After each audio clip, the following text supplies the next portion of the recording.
Dans la précédente vidéo, on vous a emmené avec nous pour visiter Tokyo et sa région, avec ses nombreux temples et sanctuaires, ses parcs et jardins, et surtout les quartiers très animés de Tokyo.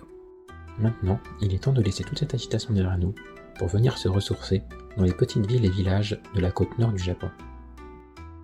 Bon, on a quitté Kamakura, et là on est retourné à Tokyo pour prendre le Shinkansen, c'est le train, leur TGV en fait, à 19h56 pour Kanazawa.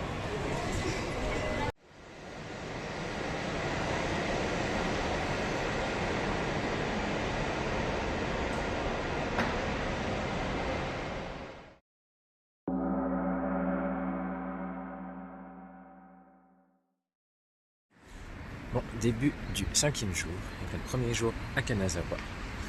On a le grand soleil, heureusement parce que il fait un peu froid là, ce matin. Mais bon, le soleil ça va vite nous réchauffer.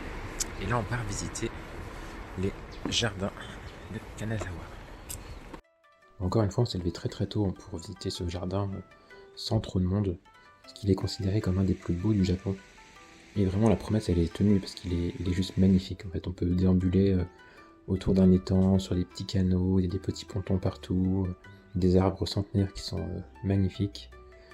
Comme dans presque tous les parcs, il y a des ouvriers qui travaillent en tenue traditionnelle en fait pour entretenir le jardin. Donc là encore on en a croisé quelques-uns. Et pour prolonger ce moment justement, on s'est offert une petite dégustation de thé dans la maison de thé justement qui se trouve au centre de ce jardin. Après avoir passé 2 heures dans les jardins, on arrive maintenant au château de Kanazawa qui est juste en face. Le château a été construit au XVIe siècle, mais comme beaucoup de bâtiments au Japon, il a été pas mal endommagé par des incendies et les tremblements de terre. Du coup, il ne reste plus beaucoup de bâtiments de l'époque, mais il y a des projets de restauration qui sont en cours pour essayer de faire renaître justement des bâtiments qui ont disparu. Encore une fois, pour manger, on s'est rendu au marché de la ville. On a pu déguster des super sushis avant d'aller visiter le quartier geisha de Kanazawa, qui est très typique en fait, avec des toutes petites ruelles, des maisons en bois, pas mal de maisons de thé, et surtout plein de petites boutiques qui sont situées au rez-de-chaussée des maisons, dans lesquelles on peut rentrer et visiter. Là, on vient de s'arrêter dans un nouveau temple, qui est en fait juste au pied du château. C'est le temple d'Oyama Jinja, qui est juste ici.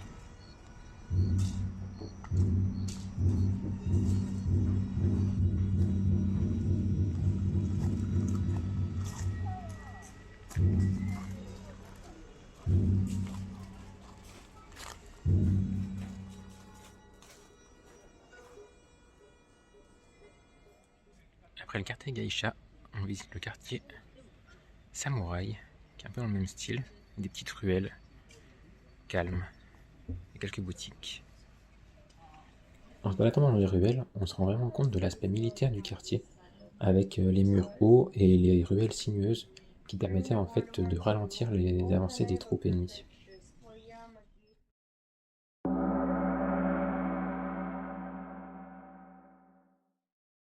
Au début du jour 6, on vient d'arriver à Shirakawa-go.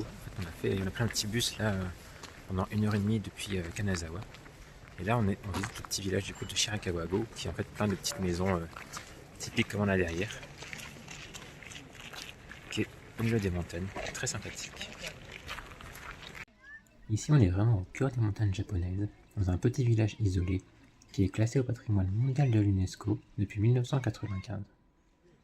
On trouve environ 60 maisons au toit de chaume, assez inclinées, qui lui permet en fait de mieux supporter le poids de la neige en hiver. On a pu visiter quelques-unes des maisons qui sont toutes construites de la même manière, en fait avec un rez-de-chaussée, l'espace de vie pour toutes les familles, et dans les étages, les espaces de stockage et les dortoirs pour les employés. Après notre balade, on a réussi à aller voir le point de vue sur le village, mais il y avait quand même pas mal d'endroits sur la colline qui étaient fermés au public, parce qu'en fait il y a des ours qui avaient été aperçus quelques jours auparavant. Bon, du coup, pour notre propre sécurité, on a malheureusement été contraint de se mettre à l'abri dans un petit café face aux rizières et au temple du village.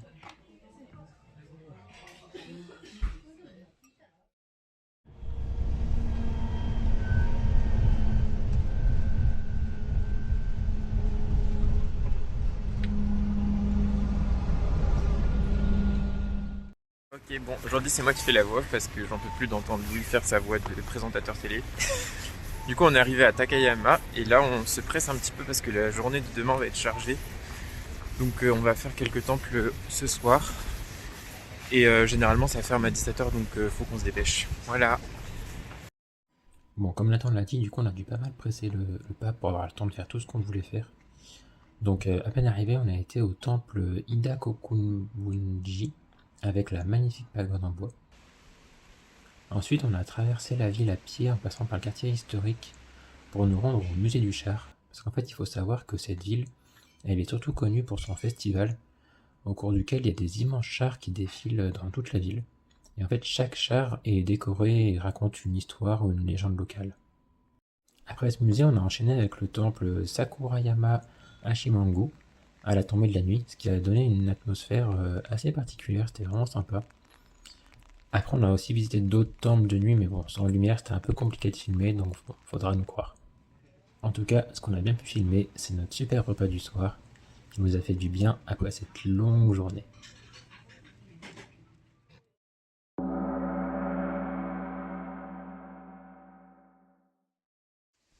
Après une nuit bien reposante dans une sorte de petite maison d'hôte, on reprend notre visite de Takayama, là où on l'avait laissé hier soir, donc dans les rues du centre historique. On en profite du coup pour faire pas mal de petits achats dans les nombreuses boutiques qu'on croise, comme par exemple ces deux tenues traditionnelles qui nous vont à ravir. On prend ensuite la direction du village folklorique d'Ida, dans lequel on retrouve des petites maisons au toit de chaume comme on avait vu à Shirakawago. Donc ici aussi on peut les visiter, et surtout on peut voir quelques personnes qui font revivre les métiers d'autrefois, comme une tisserande ou un éleveur. Comme vous pouvez le voir sur les images, on a vraiment eu un temps magnifique qui mettait bien en valeur les couleurs de l'automne qui arrivent. Vraiment ça c'était incroyable. Ensuite on a pris le train en direction du village de Ida cette fois-ci.